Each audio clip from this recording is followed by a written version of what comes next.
And இப்போ நம்மளுக்கு registration front and ready ஆயிடுச்சு. ஸோ இப்போ வந்து பேக் அண்ட் ரெடி பண்ண வேண்டியதான்.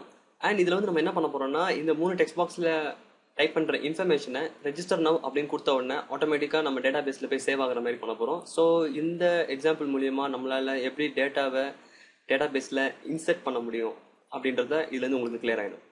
அதுக்கு நம்ம பண்ண வேண்டியது ஃபஸ்ட்டு வந்து ஒரு டேட்டா பேஸ் கிரியேட் பண்ணணும். அதுக்குள்ள ஒரு டேபிள் கிரியேட் பண்ணணும். அந்த டேபிளில் தான் நம்ம இந்த 3 டெக்ஸ்ட் பாக்ஸில் நம்ம டைப் பண்ணுறோம்ல, அது எல்லாமே வந்து ஒரு டேபிள் ஃபார்மேட்டில் நம்ம டேட்டா பேஸில் சேவ் ஆக போகுது. முதல்ல அந்த ஸ்ட்ரக்சரை ஃபஸ்ட்டு ரெடி பண்ணிடணும். அதுக்கு நான் என்ன பண்ணுறேன், என்னுடைய நெக்ஸ்ட் டேபில் என்னுடைய லோக்கல் ஹோஸ்ட்டுக்கு நான் வந்து போர்ட்டில் ரன் பண்ணுறேன். நான் முன்னாடியே சொல்லியிருக்கேன். அண்ட் ஸ்லாஷ் இங்கே வந்து php my admin அப்படின்னு போட்டிங்கன்னா உங்களுக்கு இந்த ஸ்க்ரீன் வரும். ஒரு சில பேருக்கு வந்து டேரெக்டாக இது வராமல் லாகின் பண்ண சொல்லும். அப்படி லாகின் பண்ண சொல்லிச்சுன்னா யூசர் நேம் வந்து ரூட் ROOT, பாஸ்வேர்டு வந்து எம்டியாக விட்டுடுங்க. அண்ட் லாகின் அப்படின்னு கிளிக் பண்ணால் உங்களுக்கு இந்த பேஜ் வந்துடும். அண்ட் இப்போ பார்த்தீங்கன்னா எனக்கு டிஃபால்ட் டேட்டா பேசஸ் இருக்குது. இதில் வந்து நான் வந்து புதுசாக ஒரு டேட்டா பேஸ் கிரியேட் பண்ண போகிறேன். ஸோ அதுக்கு இங்கே டேட்டா பேஸ்னு ஒரு லிங்க் இருக்குல்ல, அதை கிளிக் பண்ணுங்கள். உங்களுக்கு மேலே பார்த்தீங்கன்னா கீழே வந்து ஆல்ரெடி நம்மளுக்கு எக்ஸிஸ்டிங் டேட்டா பேசஸ் வரும். அதாவது இதுக்கு முன்னாடி நம்ம ஏதாவது டேட்டா பேஸ் கிரியேட் பண்ணியிருந்தோம்னா அதெல்லாம் இந்த இடத்துல லிஸ்ட் அவுட் ஆகும். இது எல்லாமே டிஃபால்ட்டாக அது கூட இருக்கிற டேட்டா பேஸ். அதனால் இதை விட்டுடுங்க. இந்த இடத்துல வந்துட்டு நீங்கள் உங்களோட டேட்டா பேஸ் நேம் வந்து கொடுங்க. நான் வந்து இப்போ இந்த எக்ஸாம்பிளுக்கு வந்து தேடல் அப்படின்னு கொடுத்துட்றேன். ஸோ எங்கள் சைட் நேம் அப்படின்னு கொடுத்துட்றேன். And create. அண்ட் இப்போ பார்த்தீங்கன்னா டேட்டா பேஸ் அப்படின்னு சொல்லிட்டு ஒரு தேடல் அப்படின்னு சொல்லிட்டு ஒரு டேட்டா பேஸ் கிரியேட் ஆயிடுச்சு. அண்ட் டேட்டா பேஸ் தான் கிரியேட் ஆயிருக்கு, உள்ள டேபிள் கிரியேட் ஆகல. ஏன்னா நம்ம இன்சர்ட் பண்ணுற ஒரு இன்ஃபர்மேஷனும் டேபிள் ஃபார்மேட்டில் வந்து சேவ் ஆகும். அதாவது எப்படின்னா காலம்ஸ் அண்ட் ரோஸ் அதுக்கு இருக்கும். இப்போ ஃபார் எக்ஸாம்பிள் நான் என்னுடைய ஒரு எக்ஸல் ஷீட் ஓப்பன் பண்ணிக்கிறேன். ஸோ தட் உங்களுக்கு ஈஸியாக அது அண்டர்ஸ்டாண்ட் ஆகும். ஸோ நம்ம மைக்ரோசாஃப்ட் எக்ஸலில் பார்த்தீங்கன்னா இது எல்லாமே காலம்ஸ், இது எல்லாமே ரோஸ் வரும். ஃபார் எக்ஸாம்பிள் நான் சொல்கிறேன், இது வந்து சீரியல் நம்பர்னு வச்சுக்கலாம். அண்ட் இங்கே வந்து யூசர் நேம், அண்ட் இங்கே வந்து இமெயில் ஐடி, அண்ட் இங்கே வந்து பாஸ்வேர்ட் இப்படி இருக்குன்னு வச்சுக்கோங்களேன். ஸோ இங்கே வந்து அப்போது சீரியல் நம்பர் 1 வரும். அண்ட் 2 இமெயில் ஐடி வந்து anto@com அண்ட் பாஸ்வேர்டு வந்து இது ஒன்று.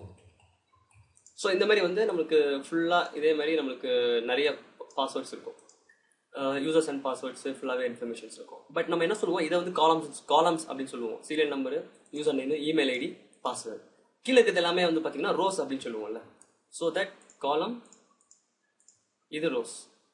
ஸோ இது காலம் நேமு, ஃபர்ஸ்ட் வந்து காலம் நேமு, மற்றது எல்லாமே வந்து நார்மல் ரோஸாக கன்சிடர் பண்ணுவோம். ஸோ இதே ஃபார்மேட்டில் தான் டேட்டா பேஸ்லையும் இன்ஃபர்மேஷன்லாம் ஸ்டோர் ஆகும். ஸோ நம்ம வந்து ரொம்ப திங்க் பண்ண தேவையில்ல. எப்படி வந்து நம்ம டெக்ஸ்ட் பாக்ஸில் டைப் பண்ணி ரெஜிஸ்டர் கொடுத்தோன்னா எப்படி எங்கேயோ போய் சேவ் ஆகுது அப்படின்னா ஒரு டேபிள் ஃபார்மேட்டில் இந்த மாதிரி தான் ஆக்சுவலி ஒரிஜினலாகவே சேவ் ஆகிட்டு இருக்கு. ஸோ அதை தான் வந்து நம்ம இப்போ பண்ண போகிறோம். ஸோ இந்த எக்ஸல் ஷீட்டை நான் க்ளோஸ் பண்ணிக்கிறேன்.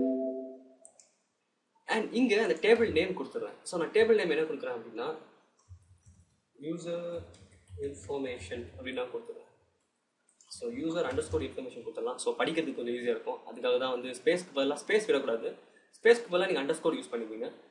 ஏன்னா நமக்கு படிக்கிறதுக்கு கொஞ்சம் ஈஸியாக இருக்கும். ஸோ அதுக்கு தான் வேறு எதுக்கும் முடியாது. அண்ட் இதுக்கு காலம்ஸ் எத்தனை நம்பர் ஆஃப் காலம்ஸ் வரப்போகுது நம்ம சொல்லணும். நான் முன்னாடியே சொன்ன மாதிரி யூசர் ஐடி ஒன்று வரப்போகுது, அதான் சீரியல் நம்பர். நான் அதை வந்து யூசர் ஐடியாக வச்சுக்கிறேன். ஐடி, அப்புறம் நேமு, அதுக்கப்புறம் இமெயில் ஐடி, அதுக்கப்புறம் பார்த்தீங்கன்னா பாஸ்வேர்டு. ஸோ 4 வந்துருச்சு. ஸோ ஆல்ரெடி இந்த 4 இருக்குது நம்மளுக்கு. இன்கேஸ் உங்களுக்கு ஜாஸ்தியாக தேவைப்பட்டதுன்னா நீங்கள் வந்து இதை கூட்டிக்கலாம், குறைச்சிக்கலாம். நான் வந்து 4 எனக்கு போதும் இந்த எக்ஸாம்பிளுக்கு. ஸோ நான் கோல் கிளிக் பண்ணோன்னே எனக்கு வந்து இந்த ஃபீல்டு வரும். இந்த ஃபீல்டில் தான் வந்து நான் வந்து அந்த காலம்ஸோடைய பேரை வந்து நான் ஸ்பெசிஃபை பண்ண போகிறேன். ஸோ நான் வந்து இதை வந்து யூசர் ஐடி கொடுத்துட்றேன். யூசர் ஐடி இன்டிஜர் இருக்கும், ஏன்னா வந்து நம்பர் தான் வரப்போகுது. லென்த் வந்து டிஃபால்ட்டாக 2 to 5. நீங்களும் அந்த 2 to 5 கொடுத்துடுங்க. அண்ட் இங்கே பார்த்தீங்கன்னா ஏஎல்ன்னு இருக்கும். கொஞ்சம் இந்த பக்கம் ஸ்க்ரோல் பண்ணி வந்தீங்கன்னா இது ஒன்றும் இல்லை, ஆட்டோ இன்க்ரிமெண்ட். இது ஆட்டோ இன்க்ரிமெண்ட் பண்ண உடனே உங்களுக்கு இந்த மாதிரி ஒரு பாப்அப் ஸ்க்ரீன் வரும். ஒரு சில டைம்ஸ் நீங்கள் பழைய வெர்ஷன்ஸ் யூஸ் பண்ணுறதா இருந்தால் அது வராது. பட் நீங்கள் புது வெர்ஷன் யூஸ் பண்ணியிருந்தீங்களா இந்த மாதிரி கேட்கும். Yes primary key and just click okay. And இது இப்போ பிரைமரி கீயாக செட் ஆயிடுச்சு. ஸோ இது என்ன அர்த்தம்னா நீங்கள் ஃபர்ஸ்ட் ரெக்கார்டு இன்சர்ட் பண்ணும்போது 1ன்னு ஆட்டோமேட்டிக்காக அது கவுண்ட் எடுத்துக்கும். நீங்கள் செகண்ட் ரெக்கார்டு இன்சர்ட் பண்ணும்போது அது 2ன்னு ஆட்டோமேட்டிக்காக கவுண்ட் எடுத்துக்கும். நீங்கள் ஒரு வாட்டியும் போயிட்டு இது 1 இது 2 இது 3 4 நம்ம ஸ்பெசிஃபை பண்ணிட்டு இருக்க தேவையில்லை. ஏன்னா நம்ம மறந்துடுவோம் அது எத்தனாவது ரெக்கார்டு அப்படின்னு சொல்லிட்டு. இந்த ஆட்டோ இன்க்ரிமெண்ட் கொடுக்கறது மூலியமா நம்ம பாட்டுக்கு இன்சர்ட் பண்ணிட்டே இருக்கலாம். அந்த கவுண்ட் அதுவே ஆட்டோமேட்டிக்காக 1 by 1 இன்க்ரிமெண்ட் ஆகிட்டே இருக்கும். இப்போ ஃபர்ஸ்ட் வாட்டி 1 அடுத்த 2 3 4 அப்படின்னு சொல்லிட்டு அது இன்க்ரிமெண்ட் ஆகிட்டே இருக்கும். நம்ம இதுக்கு பெரிய கேர் எடுத்துக்கணும்னு அவசியம் இல்லை. அண்ட் இப்போ கீழே அடுத்தது வந்தீங்கன்னா நேம் அப்படின்னு நான் கொடுத்துட்றேன். ஸோ ஃபர்ஸ்ட்ல கேப்ஸில் கொடுத்துக்கலாம். ஃபர்ஸ்ட் லெட்டர் எப்போவுமே பார்க்க நல்லாயிருக்கும். Okay, no problem. 2 to 5 இதுக்கு மேலே எதுவும் வரப்போகிறது கிடையாது. அண்ட் இமெயில் _ID அண்ட் இதுவும் என்ன கொடுத்துட்றேன். ஏன்னா நம்ம ஃப்ரண்ட் எண்ட்லேயே செக் பண்ண போகிறோம். ஸோ இந்த இடத்துல ஸ்பெசிஃபிக்காக நான் சொல்லணும்னு அவசியம் இல்லை. வார்க்காரே வச்சுக்கலாம். வார்க்கார்னா நீங்கள் எதை வேணால் இன்சர்ட் பண்ணலாம். சிம்பிள்ஸ் நம்பர்ஸ் எது வேணால் இன்சர்ட் பண்ணலாம். ஸோ அதுக்காக வார்க்கார் கொடுக்குறேன். அண்ட் இந்த இடத்துல பாஸ்வேர்ட் சேம். ஃபர்ஸ்ட் எப்பவுமே கேப்ஸ் இருக்கட்டும். பார்க்க கொஞ்சம் நல்லா இருக்கும். வார்க்கார் அண்ட் இது 2 to 5 வேற எதுவுமே நீங்க பண்ண தேவையில்லை. இதுல எல்லாமே இருக்கிறதே அப்படியே விட்டுடுங்க. And save. அண்ட் இப்போ பார்த்தீங்கன்னா நம்மளுக்கு டேபிள் ரெடி ஆயிடுச்சு. லெஃப்ட் ஹேண்ட் சைடில் பார்த்தீங்கன்னா யூசர் இன்ஃபர்மேஷன் ஒரு டேபிள் கிரியேட் ஆயிருக்கும். அந்த ப்ளஸ் இருக்குல்ல, அந்த லிப்ஸஸ் அதை கிளிக் பண்ணிங்கன்னா உங்களுக்கு அதில் இருக்க காலம்ஸ் அண்ட் இண்டெக்ஸ் வரும்.